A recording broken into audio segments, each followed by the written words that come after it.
Olá, queridos, tudo bem com vocês? Nós estamos de volta com os nossos vídeos, tá bom? E nós vamos hoje para Romanos 3, versículos 19 e 20. Queria lê-lo contigo, tá bom? O texto diz assim: Ora, sabemos que tudo o que a lei diz é dito aos que vivem sob a lei, para que toda boca se cale e todo mundo seja culpável diante de Deus. Porque ninguém será justificado diante de Deus por obras da lei, pois pela lei vem o pleno conhecimento do pecado. Nós estamos chegando aqui, queridos, ao final de uma longa sessão que começou lá no versículo 18 do capítulo 1, onde Paulo disse que a ira de Deus, se revela do céu contra toda impiedade e injustiça dos homens.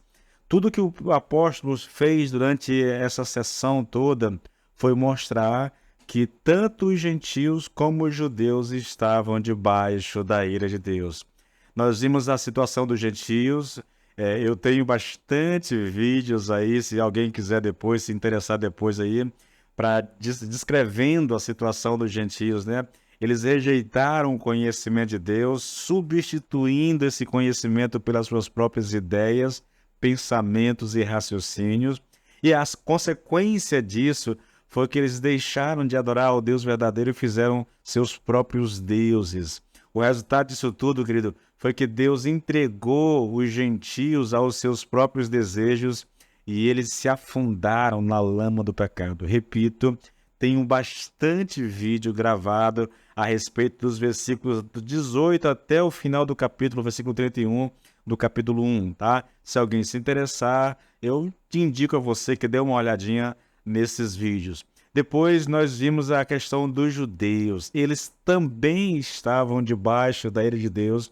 Entretanto, diferentemente dos gentios, eles não aceitaram bem a tese de Paulo e tentaram argumentar. Quando eu digo que eles não aceitaram, é porque Paulo escreve a carta imaginando uma espécie de argumentador virtual. E ele vai colocando os pontos um a um e ele imagina esse argumentador, defendendo o seu ponto de vista, argumentando com Paulo. É nesse sentido que eu coloco que eles não aceitaram bem a tese, tá? Porque Paulo, sabendo dos judeus, conhecendo o pensamento dos judeus, ele vai escrevendo, e à medida que ele vai escrevendo, ele vai levantando questionamentos que poderiam ser feitos pelos judeus. Nesse sentido que eu coloco que eles não aceitaram bem a tese de Paulo, tá bom, queridos?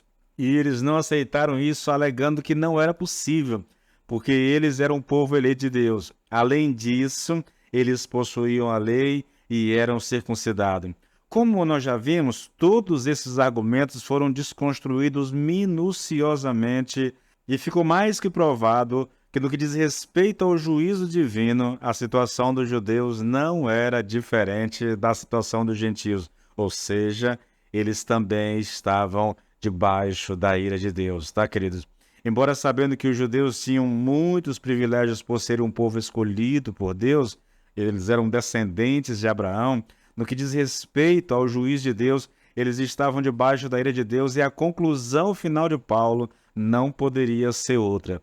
Todos estavam debaixo do pecado, tanto os gentios como os judeus, pois o pecado é a razão da ira de Deus. Mas faltava ainda uma coisa, uma prova final.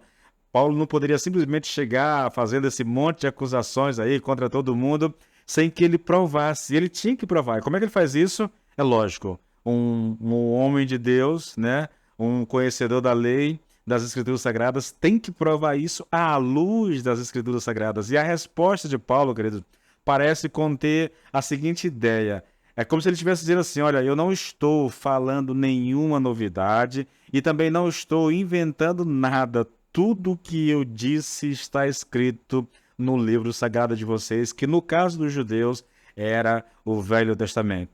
Então, aparentemente, não havia mais nada para ser dito. Paulo colocou a situação dos gentios, dos judeus, mostrou a realidade, provou aquilo que ele estava afirmando a respeito de gentios e judeus. Então, é como se a gente pudesse dizer assim, olha, não tem mais nada para ser feito. Mas no caso de Paulo, não, tá?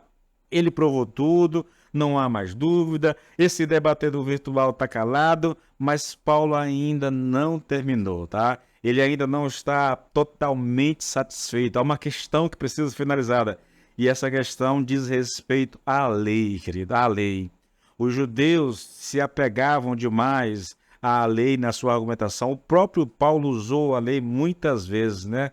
E a questão toda é: para que serve a lei? Qual é a finalidade da lei? E Paulo vai fechar essa sessão colocando diante de nós a questão da lei, o entendimento, ou qual que deve ser o entendimento, né? Veja, com relação aos gentios, eles não vão questionar nada, eles não têm o conhecimento da palavra de Deus, eles estão vivendo a sua vida, sim, mergulhados no pecado, eles sabem da sua pecaminosidade. A questão deles é que eles trocaram a glória de Deus, deixaram o Deus verdadeiro por ídolos, pelos ídolos que eles mesmos construíram, né? Então eles estão vivendo, sim, no pecado, não estão se importando com isso, ainda que havia naquela época, né, alguns filósofos e algumas pessoas de classes mais altas, ligadas um pouco à questão da moralidade, mas, no entanto, isso não vem ao caso. Agora, a questão dos judeus, aí é diferente, aí nós temos uma situação completamente diferente, queridos, porque no caso dos judeus, eles vão reclamar, sim, eles não aceitam que eles pudessem estar debaixo da ira de Deus da mesma forma como estavam os gentios. Sim, e eles tinham muitos argumentos. Eles eram um povo eleito de Deus, né? Deus os amava, havia tantas promessas a respeito deles. Eles tinham a lei de Deus, conheciam a lei de Deus, diziam amar a lei de Deus, achavam que estavam vivendo a lei de Deus, né? No entanto, Paulo vai lá e desconstrói todo esse pensamento que os judeus tinham a respeito de si mesmo, toda a ideia que eles tinham a respeito de si mesmo, todo o pensamento equivocado, todo pensar torto que eles tinham a respeito da lei, porque a despeito de conhecer, a despeito de serem capazes de ensinar a lei, entretanto, eles não viviam a lei, eles desobedeciam a lei. Paulo chega a dizer que o nome de Deus é blasfemado por causa dos judeus que não vivem a lei, que não vivem aquilo que eles acreditam, tá bom? E ainda tinha aquilo que era a carta na manga, era o coringa de qualquer judeu. Nós somos circuncidados, nós somos geração eleita, nós somos povo descendente de Abraão, e nós não podemos estar debaixo da ira de Deus, porque Deus era amigo de Abraão, fez promessas para Abraão, nós somos os descendentes diretos de Abraão, e tudo deve estar bem entre nós e Deus. Novamente, Paulo vai dizer que não basta ser circuncidado, você tem que obedecer à lei. A circuncisão não é apenas a circuncisão física, a circuncisão é a circuncisão do coração, e um homem de coração circundado é um homem que obedece à lei de Deus, um homem de coração circundado é um homem que vive na presença do Senhor para agradar a Deus e não vive essa superficialidade que os judeus viviam, essa hipocrisia que eles viviam, a despeito de todo o conhecimento que eles tinham. Entretanto, eles estavam dando motivos para que os gentios blasfemassem do nome de Jesus, da palavra de Deus, né? Isso, na verdade, querido, é uma aplicação que é feita no que diz respeito a nós hoje, né? Mesmo conhecendo a palavra de Deus, mesmo tendo ela escrita, eu estou bem aqui, olha, tá bem aqui no meu tablet a palavra, estou lendo aqui o texto aqui em meu tablet.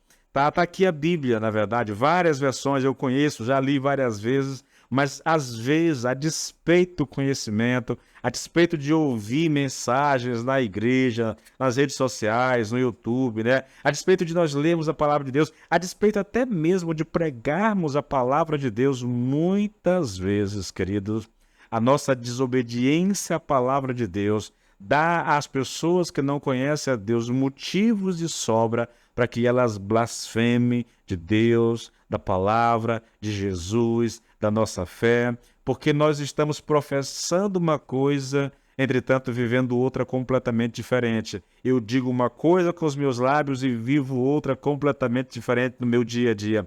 Isso é motivo para que as pessoas blasfemem o nome de Deus, elas neguem, elas caçoem, elas zombem, né? É por isso que muitas vezes as pessoas dizem assim, olha, se for para ser cristão como fulano de tal, eu não vou. Né? Eu sei que isso é uma desculpa, mas é uma desculpa que tem um fundo de razão, porque essa pessoa de fato deve conhecer algum crente que anda com a Bíblia debaixo do braço, mas que dá um péssimo testemunho, entendeu? E isso é ruim para o evangelho, isso é danoso para o cristianismo. Querido, que nós aprendamos a viver a nossa vida de acordo com a vontade de Deus, com a palavra de Deus, para que haja glória para o nome do Senhor, tá bom? Deus te abençoe.